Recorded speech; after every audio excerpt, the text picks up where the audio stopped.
This episode of Soldier Knows Best is brought to you by Tokyo Flash Japan.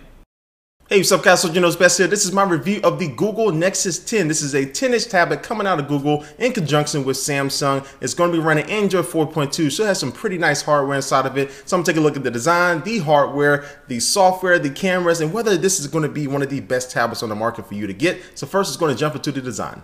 Now this tablet has a pretty nice form factor to it, and when you do first pick it up, you'll definitely notice the grippy type of rubbery surface on the back that will allow you to get a really good grip on this tablet when you're holding it with two hands or one hand, and it just feels very, very nice to hold and a lot better than the aluminum that the iPad has. And in comparison to the iPad, it's a little bit longer than it, it's a little bit shorter, but also too, it is thinner than the iPad as well. So overall, I really do like the form factor of the Nexus 10. Now making our way around the device, on the right hand side you will find a micro HDMI port. On the left hand side you'll find a micro USB port and also a 3.5mm headphone jack. At the bottom you will find a magnetic pogo pin charger that's going to be used for specific docks or just an alternate way to charge your device. Then at the top you'll find the power/sleep wake button, and then to the right of that you'll find the volume rocker. And now the speakers are placed smartly on the right and left hand side of the screen, and at first glance you won't even notice them, but when you do notice them you can tell they're very long. They do produce a very nice full sound. They do get pretty loud.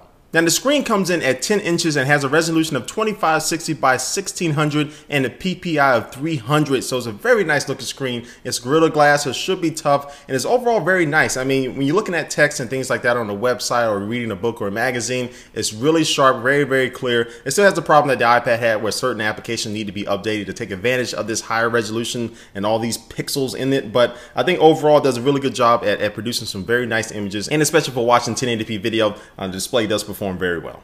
Now on the inside of this tablet, you will find a dual-core ARM Cortex A15 processor, 2GB of RAM, a 9000 mAh battery that will definitely last you a while. It has Bluetooth, also has NFC capabilities, so you can use this with Android Beam. So as I take my Nexus 4 here and tap it on top of the Nexus 10, I can transfer information like map information or applications or contacts and things like that. And of course, you'll find an accelerometer, a compass, and a gyroscope inside of it as well. But now it's going to talk about the cameras. Now the front-facing camera is a 1.9 megapixel shooter. That's going to be great for Google Plus Hangouts. You can use the front-facing camera for that, and also to Skype calls, video calls, and things like that. But then on the rear-facing camera, it is a 5 megapixel camera that, of course, can shoot 1080p HD video.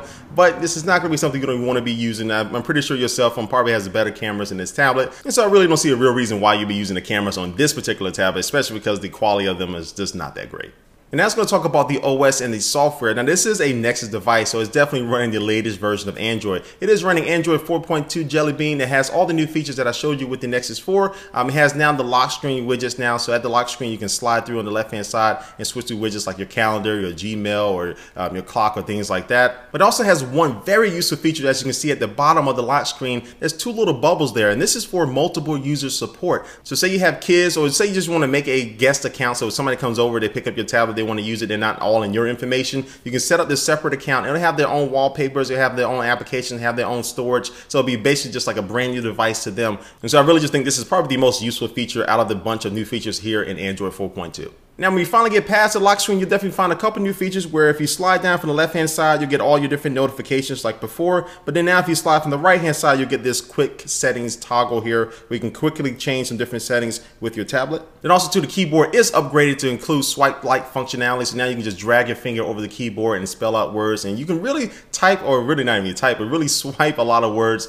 very quickly in a message or email and things like that. And the camera application has also been updated as well. So now when you're inside the application, you can tap anywhere on the screen to bring up this quick little menu, and you can change different settings from the exposure to the white balance if you wanted to. Then also too, they brought over the new photo sphere. So now you can take a 360 panoramic image with this tablet. Now again, the camera isn't the best in the world, but this is a very fun, cool feature to play around with if you want to get a total 360 degree field of view of everything that you're looking at and save that onto your tablet. And again, with general performance of this tablet, I found it to be very snappy and very quick. The Geekbench score I got with this thing is definitely solid and comparable to all the other tablets out there on the market right now. And I just felt that Android 4.2 is definitely a very smooth experience, and is easily the best Android experience that you got. And it really seems like Google is putting everything together. And with this tablet running Android 4.2, they did a really good job of marrying the software and the hardware.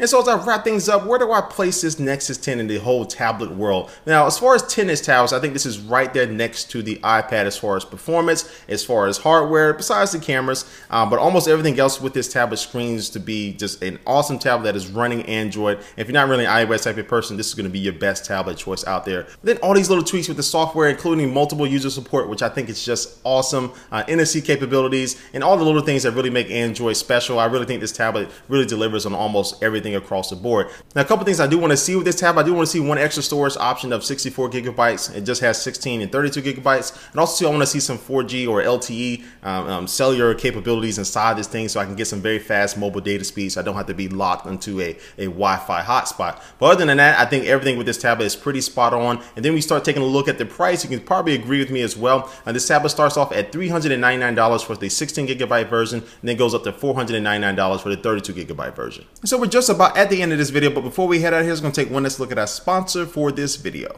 And today's sponsor is Tokyo Flash Japan, which is going to be bringing some of the coolest looking watches that you've probably ever seen, and designers from Apple, Puma, and Google have given them a thumbs up on the way their watches look as well. Now today we have the Keisei Night Vision LED watch. Of course, if you're in the military, you love some night vision, but it's also USB rechargeable and also features time and date functions and an alarm. So I'm actually fond of this particular design of this watch because it's pretty sleek and has just an overall nice feel to it. It's very comfortable. And so if you want to get your hands on this watch, Tokyo Flash is going to hook you up. You can go to tokyoflash.com/_soldier. Again, that's tokyoflash.com/_soldier. And so this wraps up my review of the Nexus 10, guys. But I don't hear what you think. Leave a comment down below what you think about this tablet. Is this something that you will probably pick up if you're an iPad user? Is this enough to make you switch over? Either way, leave a comment down below, guys. And thanks for watching this video, and I will catch you later. Peace.